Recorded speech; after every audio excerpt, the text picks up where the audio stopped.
Welcome to Israel Now News. I'm Yochanan El Rom. And I'm Rebecca Rand. In our top story, Jerusalem repeatedly warned the international community of hazardous chemicals stored in and around civilian areas in Lebanon. Hezbollah continues to claim that it is not responsible for the Beirut port blast, but the Iranian-backed terror group is notorious for planning attacks using the exact chemicals that devastated the Lebanese capital. Israeli Prime Minister Benjamin Netanyahu, speaking to the United Nations General Assembly in 2016, warned that Hezbollah was storing these chemicals on the water's edge in Beirut.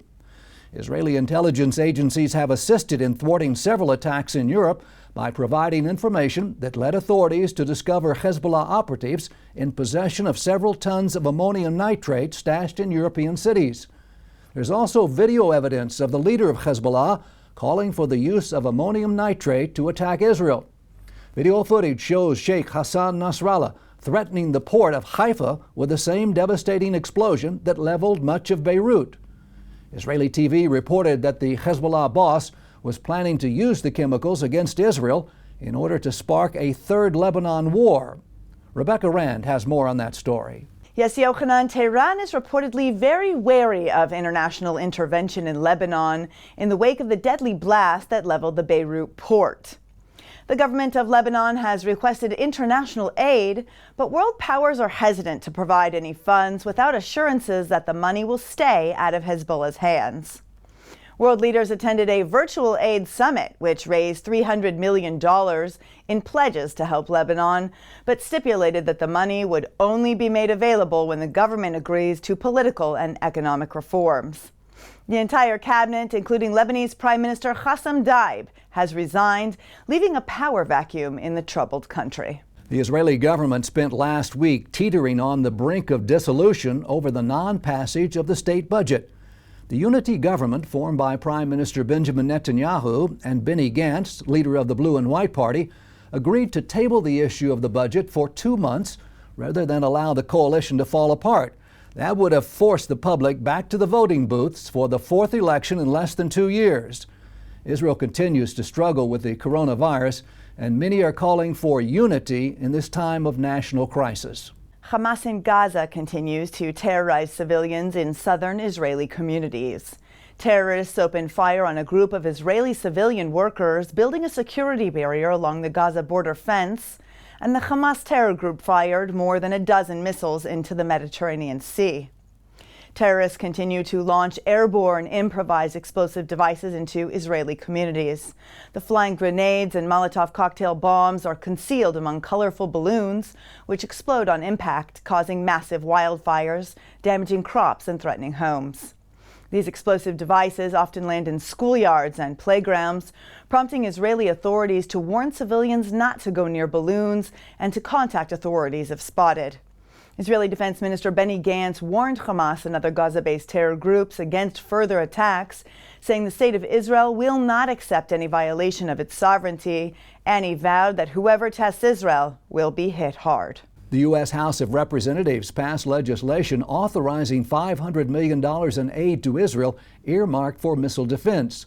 The money will go to fund projects like the Iron Dome, David Sling, and Arrow anti-missile systems. In addition, the House allocated $47.5 million for anti-tunnel technology cooperation, $4 million for U.S.-Israel collaboration on coronavirus research, and $6 million for joint cooperative programs in energy and water. All of the funds are in accordance with the Memorandum of Understanding between Washington and Jerusalem. This MOU was signed in 2016 and is worth $38 billion over 10 years. U.S. President Donald Trump says he's confident that he will be able to broker a deal with Iran once he is reelected.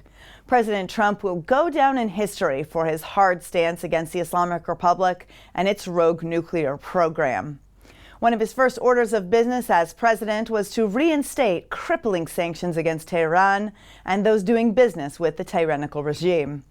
He also canceled the Obama-brokered nuclear deal, which allowed Iran to become dangerously close to realizing its atomic ambitions. The Ayatollahs and Iranian leaders have long called for the destruction of Israel, and many believe that if it is able to create a nuclear bomb, it will make good on its threats to annihilate the Jewish state. President Trump believes that his harsh stance on Iran during his first term will pay off big if he is reelected. He said, "When we win, we will have a deal with Iran within 4 weeks." A Jewish Yemenite family separated 15 years ago has finally been reunited. The Jews of Yemen are an ancient community that lived in relative peace until the creation of the State of Israel in 1948, and then they were expelled from the land they had lived in for thousands of years. Jerusalem, through the activities of Keren HaYesod, airlifted 50,000 Yemenite Jews and brought them to Israel in 1950 as part of Operation Magic Carpet. And in 2016, Israel accomplished another highly classified escape by bringing 19 Yemenite Jews to Israel, along with a 600-year-old Torah scroll. Right now, there are about 50 Jews left in Yemen whose status is unknown, but many fear for their safety under the rule of the Houthi rebels, who are backed by the radical Islamic Republic of Iran. The Israel Airports Authority has issued a tender to build a COVID-19 testing facility and laboratory at Ben Gurion Airport. The tender specifies that the contractor is required to bring its own staff from abroad, as Israel cannot spare any medical personnel. It also requires that the laboratory process 800 tests per hour. Passengers will be required to pay for the cost of their own coronavirus tests, which yield results within 14 hours. The Vienna airport has a similar system in place, which costs €190. The contract will be announced on September 1st, and according to the tender, the winning company is required to have their airport laboratory up and running within 45 days of signing the contract. The White City of Tel Aviv has launched a sail-in floating movie theater. This allows residents a cinematic experience while social distancing. The project has earned the Israeli Health Ministry's Purple Ribbon standard. The Tel Aviv municipality launched the initiative together with the Tel Aviv Cinematheque. 70 small boats will be available for each screening on the Yarkon River, allowing movie lovers of all ages to enjoy the cinema on the water. Israeli students are scheduled to return to school on September 1st. Israel's ministries of education and finance have been working together to make this possible, and in a joint statement they said they are working towards this goal in order to allow parents to continue working and to keep the economy moving. Yoav Gallant, Israel's Minister of Education, released a statement saying the education system will open to ensure the stability of the Israeli economy. In order to facilitate the required distance learning, the Israeli Ministry of Education is looking to fill 13,000 positions, which includes the hiring of 6,500 new teachers. An Israeli jewelry company has designed the world's most expensive coronavirus mask. Jerusalem's exclusive Yavel Jewelry Company created a top-of-the-line N99 mask encrusted in white gold with 3,600 black and white diamonds. The mask was created for a private buyer and is reportedly worth $1.5 million. Isaac Levy, the owner of Yavel Jewelry, said he's happy the mask gave his company enough work to be able to provide jobs to his employees during these challenging times. Physics merged with history and archaeology last week during a fascinating new study which is taking place in the holy city of Jerusalem. A team of Israeli researchers have measured the Earth's magnetic field on the day that Solomon's temple was destroyed by the Babylonians in the year 586 BCE. The project of studying the point that the Bible and science converge is a collaborative effort, including researchers from the Hebrew University of Jerusalem, Tel Aviv University, and the Israel Antiquities Authority. During the course of an excavation just outside the city of David, archaeologists uncovered original fragments of a sophisticated plaster floor. The stones had been left in the same position for thousands of years, allowing scientists to measure the intensity and direction of the Earth's magnetic field at the exact moment that the Babylonians destroyed Jerusalem. The Knesset Christian Allies Caucus made history once again, this time by hosting the largest pro-Israel social media event. We previously reported that the caucus held its relaunch for the 23rd Israeli Knesset at the Friends of Zion's Ambassador Institute, which was founded by Dr. Mike Evans. The event was addressed by Israeli Prime Minister Benjamin Netanyahu, U.S. Secretary of State Mike Pompeo, and a host of Israeli and international lawmakers. Now that the official numbers from the live-streamed event are in, The statistics reflect nearly 10 million impressions and over 3 million views. At the time of the relaunch, Josh Reinstein, the director of the Knesset Christian Allies Caucus and president of the Israel Allies Foundation, said this event will bring home the message that faith-based diplomacy is the strongest weapon we have in the arsenal of international Israel advocacy.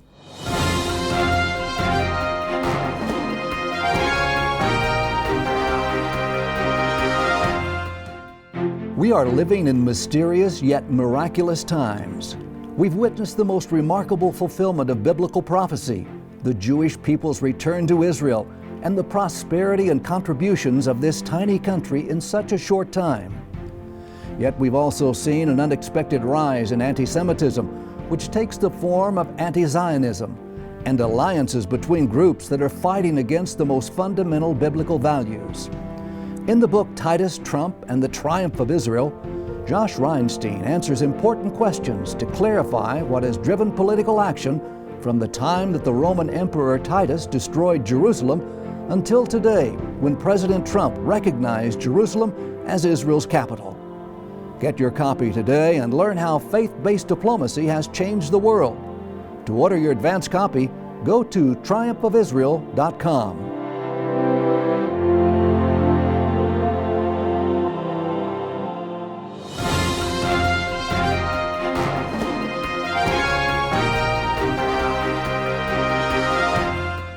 That concludes the news portion of our show. Stay tuned for Ask the Source with Josh Reinstein.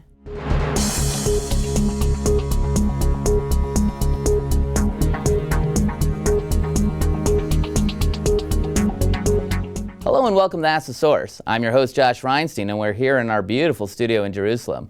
My guest today is Alex Treyman. He's the Jerusalem Bureau Chief for the JNS. Alex, thanks for being on the show. Thank you for having me.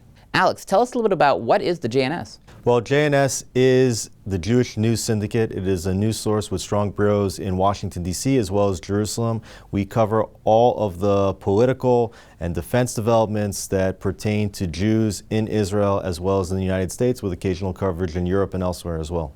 You know, I look at a lot of Jewish publications and they tend to lean to the left, but JNS is pretty fair and balanced. Why is that so important for the publication? Most of the Jewish media today is pushing a very, very dangerous progressive agenda that is out of touch with the values of most of the people that care about Israel and the Jewish state. And so JNS seeks to correct that narrative and present a straight, factual analysis of what's going on, which is really the news that most people that care about Israel want. You bring up a very good point. The progressive movement is really founded on ideas that can be deemed anti-Semitic, yet you see a lot of Jews supporting the progressive movement. Why the disparity in what's really happening? Well, today you have this new movement called Tikkun Olam, which is saving the world. It's a great Jewish value that has its roots in Jewish tradition. However, today it's been perverted, and instead of Tikkun Olam being about Jewish values and being a light unto the nations, Tikkun Olam has been linked together with this progressive movement that really has no basis in Jewish values whatsoever.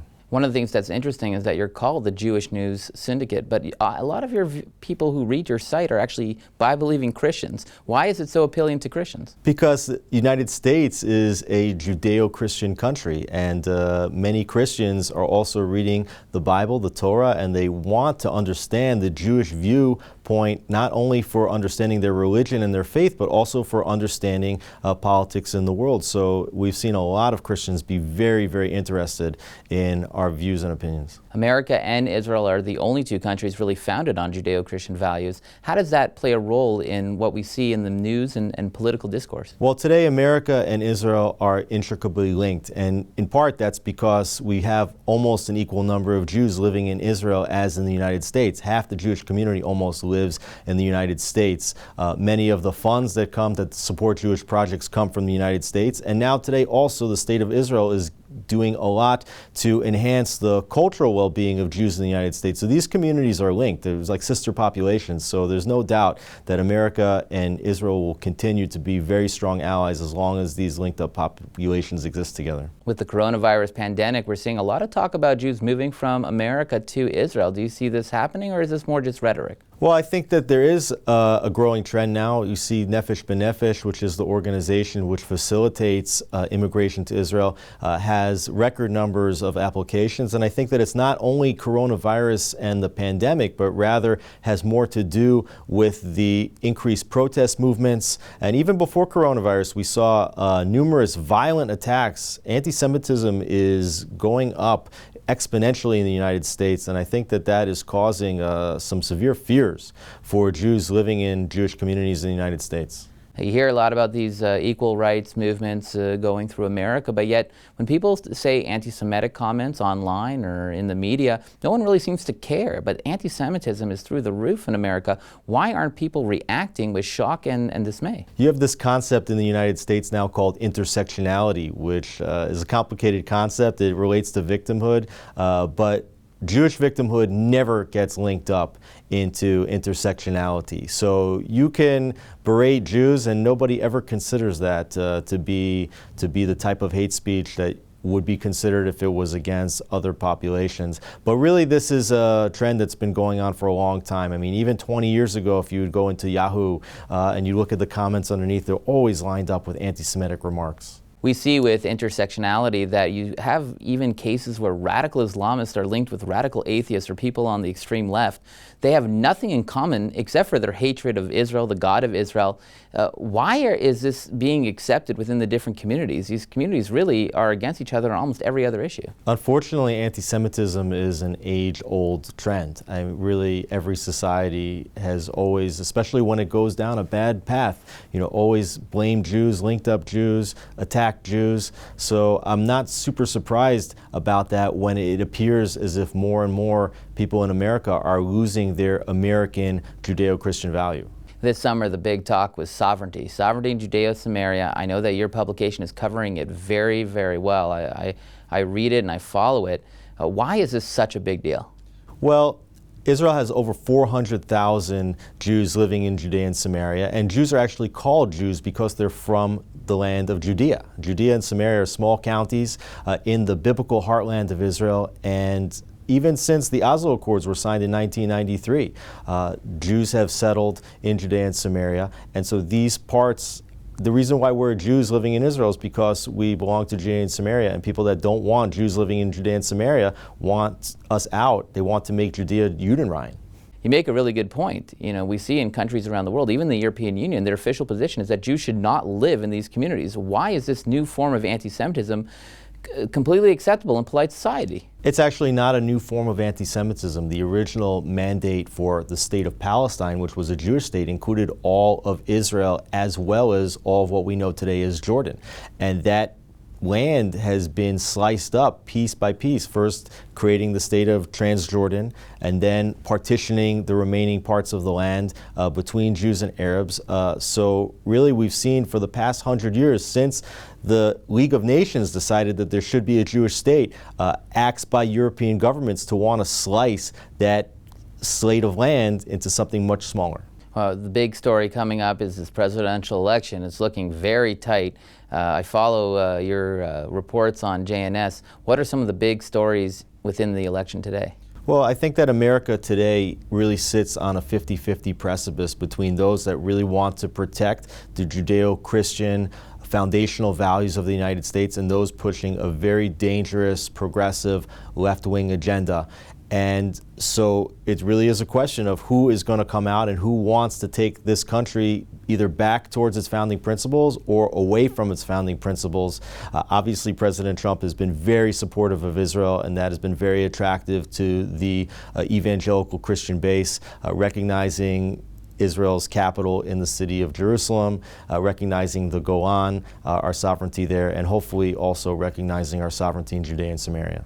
Alex, there are literally tens of millions of people watching the show. What message do you have for our viewing audience? I think that today there is more and more disinformation on the media. It's very hard to know what you're reading, whether it's coming from a trusted source. JNS.org, Jewish News Syndicate, is really trying as hard as we can to be a straight, reliable, trustworthy source of news to understand what's going on in the state of Israel and to the Jewish people abroad.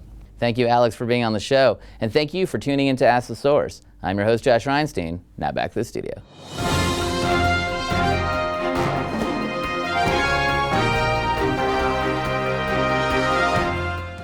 Up next, the return to Zion with Karen Hayesod.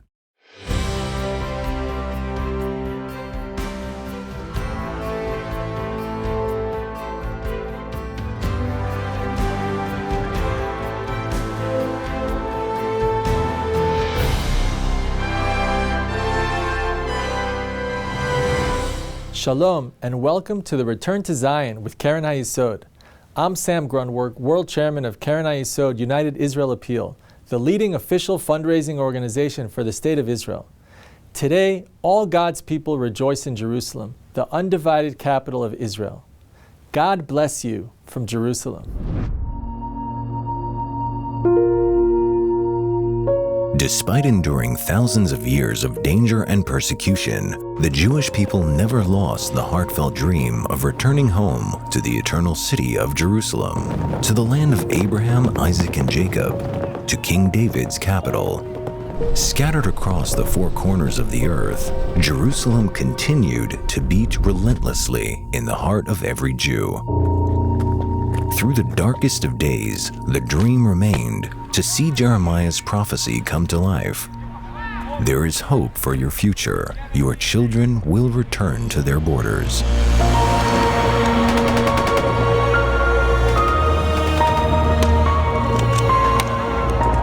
And 50 years ago, the impossible happened.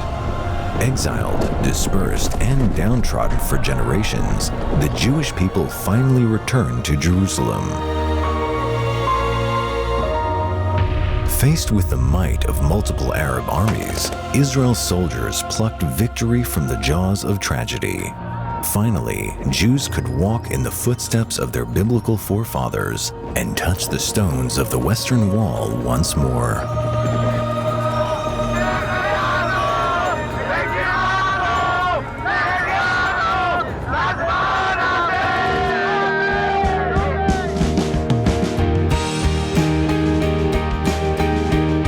In the 5 decades since then, Jerusalem has become a city transformed.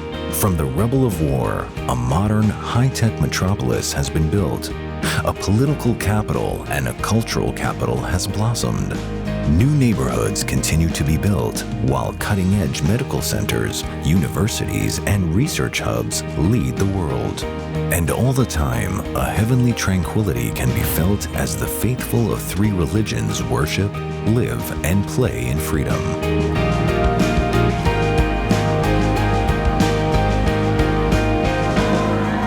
Jews continue today to flock to Jerusalem to witness and live this modern-day miracle. They arrive from the 4 corners of the earth to experience a Jerusalem which their ancestors could not possibly have imagined. Soon, the Jews of Israel will outnumber those living in the rest of the world for the first time in 2 millennia. With the help of Keren HaYesod supporters, they are making new lives in the land of Israel. The Jewish people are truly coming home. They are part of a thriving, dynamic city. A city which stands at the crossroads of the past and the future, the ancient and the modern, where thousands of years of history blend seamlessly with the promise of a better, brighter tomorrow. Thus says the Lord God, Behold, I will lift up my hand to the nations and set up my standard to the peoples, and they will bring your sons in their bosom, and your daughters will be carried on their shoulders. To this day, Keren HaYesod is helping Jews around the world come home with the help of Jews and non-Jews alike. But the mission is not yet complete. Jerusalem continues to develop, to strive for greater prosperity. Ethiopian Jews continue to arrive, facing the difficult challenge of absorption. The possibilities for this special city, with this special community at its heart, are endless. And together, we can write the next chapter in a history like no other. Due to the coronavirus pandemic, we're expecting a massive wave of Aliyah from Jewish communities all around the world. Help us bring them home. Let's bless Israel together. To donate and get information, visit khisrael.org. The biblical prophecy is unfolding right before our very eyes. The people of Israel are returning to the Promised Land after 2,000 years of exile. But millions of Jews are still longing to come home. Bless Israel by supporting Keren HaYesod United Israel Appeal, the leading official fundraising organization for the State of Israel. Together, we can fulfill the prophecy of the Bible. Let's bless Israel together. To donate and get information, visit khisrael.org. I'm going to say something now. that some of you will not believe. But I'm going to say it anyway, because it's true. I, the Prime Minister of Israel, care more about Palestinians than their own leaders do. Israel cares more about Palestinians than their own leaders do. That sounds incredible, right? But consider the following. A few days ago, the world learned that Hamas, the terrorist organization that rules Gaza, stole millions of dollars from humanitarian organizations like World Vision and the United Nations. Innocent and impoverished Palestinians were denied vital aid supplied from nations around the world. Hamas used the stolen money to build a war machine to murder Jews. I want you to think about that. Let that sink in. Hamas stole critical support for Palestinian children so that they could kill our children. So I ask you, who cares more about Palestinians? Israel, that facilitates the entry of humanitarian aid into Gaza every single day? Or Hamas, that robs Palestinian children of that very same aid? Israel, that treats wounded Palestinians from Gaza in its hospitals? Or Hamas, that prevents injured Palestinians from getting help? Imagine, just imagine, where we might all be if Palestinian leaders cared as much about helping their own people as they did about hurting our people. The Palestinian people deserve better. And today I express my deepest sympathy with innocent Palestinians and those well-meaning nations who generously donated money to help them. The cynicism and cruelty of Hamas is hurting all of us. It's hurting peace. Lift up your eyes and look around. All your children gather and come to you. The biblical prophecy is unfolding right before our very eyes. The people of Israel are returning to the Promised Land after 2,000 years of exile. But millions of Jews are still longing to come home. Anti-Semitism threatens many of the Jews. We must rescue them before the window of opportunity slams shut. Bless Israel by supporting Keren HaYesod United Israel Appeal, the leading official fundraising organization for the State of Israel. Together, we can fulfill the prophecy of the Bible. Let's bless Israel together. To donate and get information, visit our website at www.khisrael.org.